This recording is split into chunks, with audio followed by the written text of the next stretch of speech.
This is GerotheHero, and this is my review of Iron Blooded Orphans Season 2, Episode 1.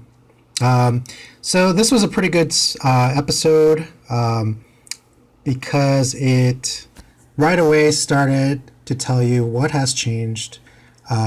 Basically, Tekkadan got its independence. We see that because of their actions, more problems arose. Children soldiers are being used. There's more crime and destruction overall because Gjallarhorn is weakened. And then we also find out that Tekkadan is now officially part of Tewas. So we find out that Gjallarhorn, behind the scenes, wants to start trouble again. And the focus is on Mars, so pretty much it's the end of peace. Pretty much everything that was accomplished is being undone. Tekkadan is training new people, and it's funny because one of the recruits sees Mika sleeping and calls him worthless. He's corrected right away, and they tell him that you will see the real Mika eventually. The recruits are basically hotheads and want to pilot Gundams, but don't realize all the trouble that Tekkadan has gone through. While Kudelia still has to deal with politics, she deals with a small rep from a small company called Tierra Liberonis and denies them, and she's matured enough since the last season to know that this will lead to retaliation. So she contacts Tekkadan.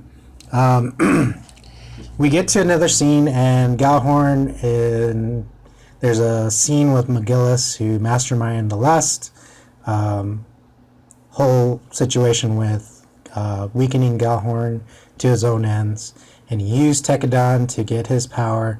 So now again he's using Mars again because he's saying that there are pirates and corruption in Mars, so he wants people to focus on Mars again. So once again Tekkadan is being used. Meanwhile, we find out that the Dawn Horrors and Corps, which are pirates, are attacking Mars, basically where the mining tour site was going to be, and the newbies have to get used to actual combat, and they're not used to fighting, especially when the mobile suits come out. The rest of Tekkadan are used to using their mobile workers against mobile suits as kind of like a deterrence, but they're just like freaked out and don't know what to do. So luckily Mika shows up at the last moment, and his landing was very like pretty much every Gundam where they're landing from space. Especially reminded me of Gundam Wing when Hero landed on Earth. So for the most part, this episode was, it wasn't a lot of action. It was more toward the end, but it was more to establish what has changed and to update what characters are new. We get introduced to the people that are in charge of Gjallarhorn right now. We find out, of course, that McGillis is still the person that's causing all the chaos, and also now Tekkadan has to deal with people that basically hate them. But overall, I really like this episode. I'm forward to seeing what happens in the next episode, especially since they're still in a battle. We'll have to see how this escalates. I really like the music at the end, which I think is going to be the opening next time.